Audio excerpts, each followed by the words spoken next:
Hi there. I've been off the radar for much of the summer, and now I'm back. I hope you'll help me ride that algorithm by liking, commenting and sharing this video. Much of the content I create here is for longevity, to preserve the legacy and history of our football club.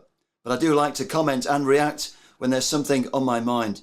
And today I want to talk about the Erik Ten Hag revolution. As we prepare for season 2 under Erik, it's clear the Dutchman is doing it his way, and the boss has a more powerful voice after overachieving in his Premier League debut campaign.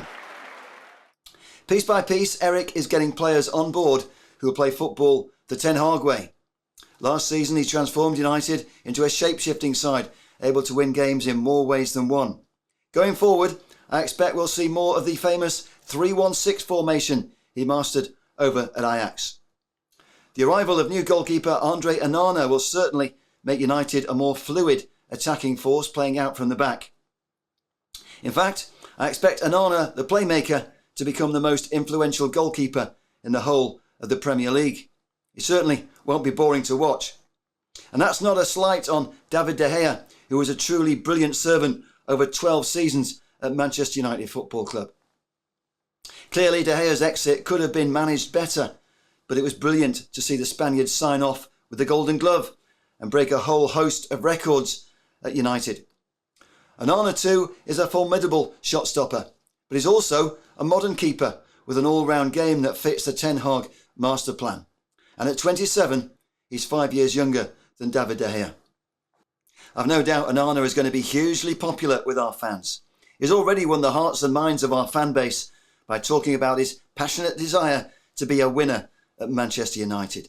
In a statement published via the club's website this evening, Onana has said this: "To join Manchester United is an incredible honour, and I have worked hard all my life to get to this moment, overcoming many obstacles along the way. Walking out at Old Trafford to defend our goal and contribute to the team will be another amazing experience. This is the start of a new journey for me, with new teammates and new ambitions to fight for. Manchester United has a long history of incredible goalkeepers, and I will now give everything to create my own legacy in the coming years. I'm excited by the opportunity to work again with Erik Ten Hag, and I can't wait to play my part in the success I know he is determined to deliver at this great football club." Obviously words written by the club, but I'm sure they represent what Andre Onana is feeling. Erik Ten Hag knows the players he wants, and he knows the players he can trust. But I do like the way Erik gives everyone a fair chance to stake their claim for a place in his squad. Harry Maguire is no longer skipper, but England's regular had a full year to win his place in the starting lineup. Today's announcement that Bruno Fernandes is our new club captain confirms what we already knew. Bruno is very much the leader of our team out on the pitch. And that's another great decision by Erik Ten Hag to confirm Bruno Fernandes as our skipper for the new season.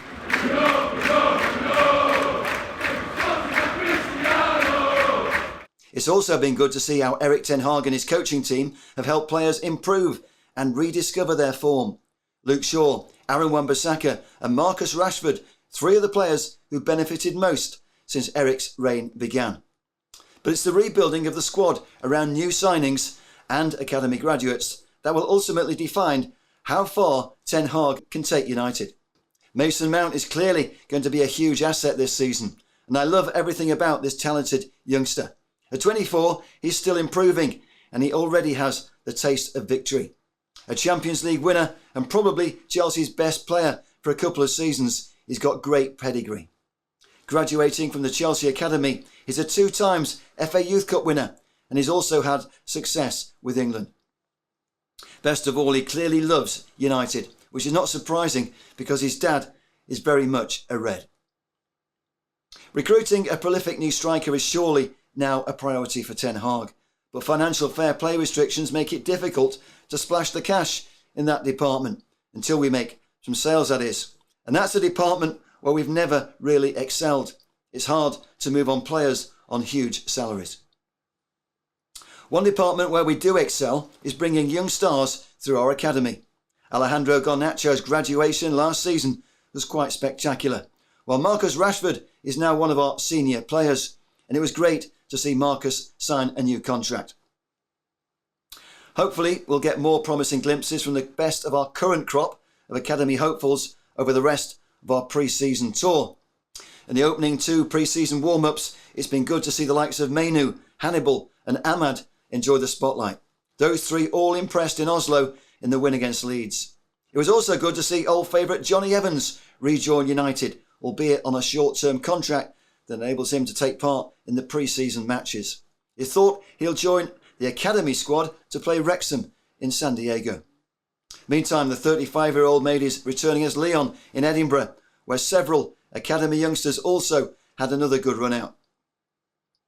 Dan Gore in particular caught the eye with an exquisite ball that set up Donny van der Beek for United's winning goal. Gore's reward is a place in the 31-man squad travelling over to America. I expect there'll be more opportunities for our youngsters when our pre-season tour continues. And Saturday's match against Arsenal in New York City kicks off a 4-match USA tour that's largely about marketing the brand and building our fan base in America. But it's still a crucial part of Erik Ten Hag's preparation for the new season. While many fans and pundits have been obsessed with speculating on the potential sale of the football club, truth is financial fair play restrictions are the biggest factor in who can or cannot be signed at this point in time. That's a consequence of how the business and our recruitment has been managed over a good number of years. And it wasn't going to be fixed overnight, whatever happened this summer.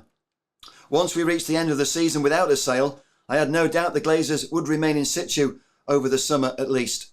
That's because the US tour is very much a beauty parade for the Glazers and the marketing of the brand they want to capitalise on. It's a high-stakes gamble by the Glazers because the true market value of Manchester United Football Club is around half what they want any new buyer to value the club at. So what's going to happen next? Who knows? I'm sure the media don't know. We get so many stories every day, it's become a soap, and that's why I've not really been commenting on it until this point. Clearly the Glazers are banking on Ten Hag's revolution, gathering momentum if they have plans to stick around for the long term. Any decline on the football pitch now could see the value of the club fall dramatically. After a decade without winning the Premier League, our value to sponsors is less attractive than it should be. And the way the club is mortgaged to the eyeballs with a growing transfer debt reduces the margin for error. The cost of running an elite football club is also potentially going to soar again, with Saudi Arabia fueling increased transfer fees. But that's a story for another day. Meantime, I'm looking forward to our US tour. In fact, I'm heading out to San Diego and Las Vegas, where I'll be following our boys and featuring 2 great stories that represent the amazing fandom that surrounds our beloved football club. Look out for new content featuring Finland's famous fan, Jere Virtanen. You'll remember last year's mini-series featuring the launch of his fabulous Helsinki Red Room.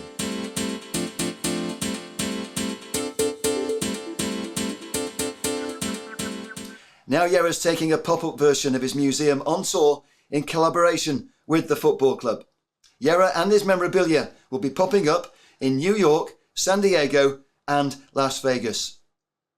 And over in Las Vegas, we'll be taking part in the Manchester United Fans Convention, the first one of its kind. And there's a whole weekend of events being staged in the build-up to the final match of the US Tour, when the Reds take on Borussia Dortmund.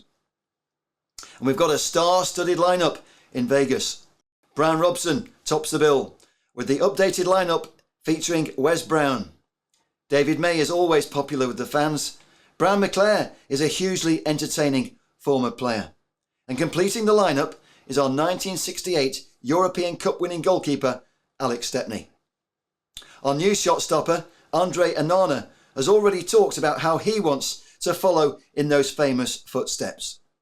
I want and I hope to win the Champions League at Manchester United, says our flamboyant new goalkeeper. Whatever happens off the field, Erik Ten Hag is building an ambitious squad that fans love. Financial restrictions currently dictate our transfer activity. But as our masterful Dutchman proved at Ajax, you don't have to make record signings to be successful. And that's the beauty of Erik Ten Hag.